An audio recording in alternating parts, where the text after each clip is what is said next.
Bakit ba pinakikialaman mo ako? Mga bisita ko Ano ba ang problema mo, ha? Hindi kita pinapakailaman, no? Anong hindi? Anong ginagawa mo? Sinisiraan mo ako sa mga bisita ko. Ano tawag mo doon? Mali naman talaga yung ginagawa mo. Eto na mo, may girlfriend ka, tapos kung sino-sino babae yung dinadala mo dito, Hoy, wala kang alam sa buhay ko, ha? Kaya huwag ka magsalita na parang ako mali. Na parang mali ang ginagawa ko. Wala kang karapatan. Roommate mo ako, kaya may karapatan ako sa kwartong ito. At saka, ikaw man yung unang nang-isip. Di ba pinapatulog mo ako sa labas? Ay, ayoko kayo matulog doon Kung sa labas. ako lang Tapos kayo masusunod, ayoko dito ka, gumagalaw, ayoko sa tapos- kwarto ko. Hindi kita gustong ka-roommate, okay? Klaro ba sa'yo dahil buwisit ka sa buhay ko? Bakla!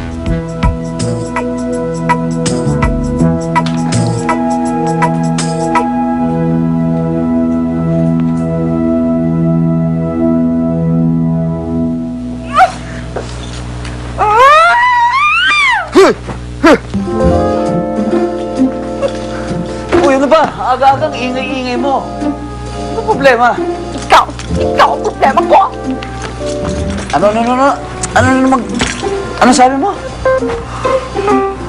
Ikaw, masama na nga ang ugali mo. Bingi ka pa. Sabi ko, ikaw ang problema ko. Ako na naman. Oo!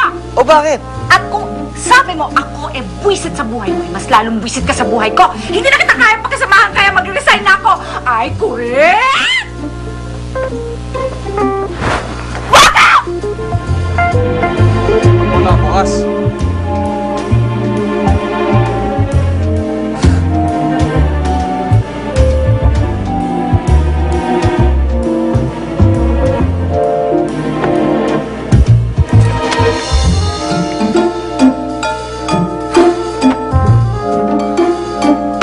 Ulit!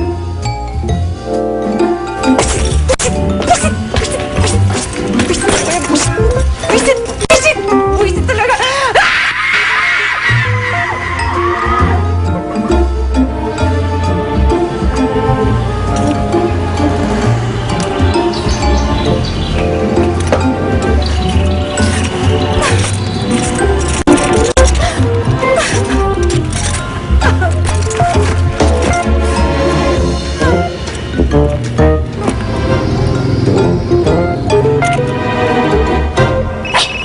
Hello, Bes! Kamusta ka na? Si Tonya? Hello, Polly. Eto na nga. Miss na talaga kita. Wala akong makasumbungan dito. Kakainis. Bakit? Ano nangyari sa'yo? Ngayon lang nga tayo nagkakausap. Bad vibes pa? Eh, kasi si Kenneth, sinigaw-sigawan ako kagabi. Nilayasan ko nga. Sino Kenneth? Si Kenneth yung na-meet mo sa bar? Oo, siya na nga. At saka, nilayasan mo ka mo? Ano yun, nagsasama kayo? Aba, ngayon lang ako, ganun ba ako kahuli sa balita? Nakikipag-live-in ka na? Hindi. Hindi ko siya ka-live-in. Wala akong ka-live-in. Basta boss ko siya. Tapos mag-roommates pa kami. Tapos, eto na nga. Kagabi nga, inaway-away ako, sinigaw-sigawan ako. So, ang ginawa ko, nag-impakay ako. Tapos, nag-resign ako. Umalis ako dun. Nako, tama lang yan, okay? Nakakaloka siya. Wala siyang karapatan na itapak-tapakan lang ng Kimberly ang dignity mo. Nako, wag kang babalik doon hanggat hindi siya lumuluhod sa harapan mo, ha? Kausap nga. Kakausapin ka doon ni Joel. Hello? Tonya? Napunta ako dyan, upakan ko yung nanigaw sa'yo. Hindi, okay na. Inaaway ko na. Huwag ka dapat magpapekto dyan eh. Malungkot ka, malungkot ako. Tonya, miss na kita. Miss na miss ko na rin kayo, Joel. Kailan kaya ulit ako makakabalik dyan? Sige na. Ubusan na ako ng load eh. Miss ko na talaga kayo dyan. Miss ko na yung buhay ko. Miss ko na talaga kayo dyan. O siya, babay na. Bye. Bye!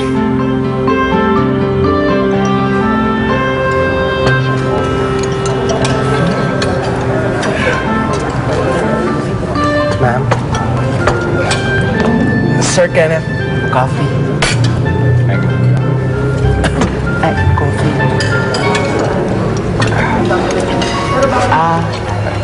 Sir Kenneth? Sir, gising na po ba si Tonette? Kasi po baka po maubusan na naman siya ng breakfast. Yup.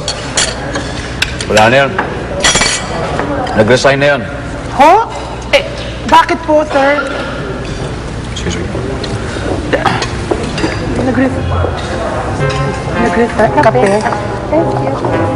Mga bakla, boys, makinig kayo. Wala nang ambisyosang palaka. Wala pa nga ako masyadong ini-effort na ginagawa sa kanya. Lumayas agad ang bakla. May nanalo na. Correction. Hindi lang basta nanalo. Super fantastic. Edi super fantastic. Serbesa? Oo. Sabihin mo nga, super fantastic news. Super fantastic news.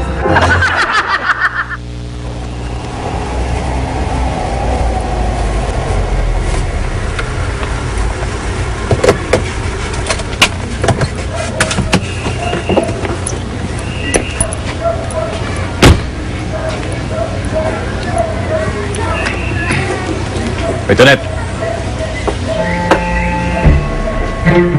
Tonet! Uy! Bumalik ka na nga sa club.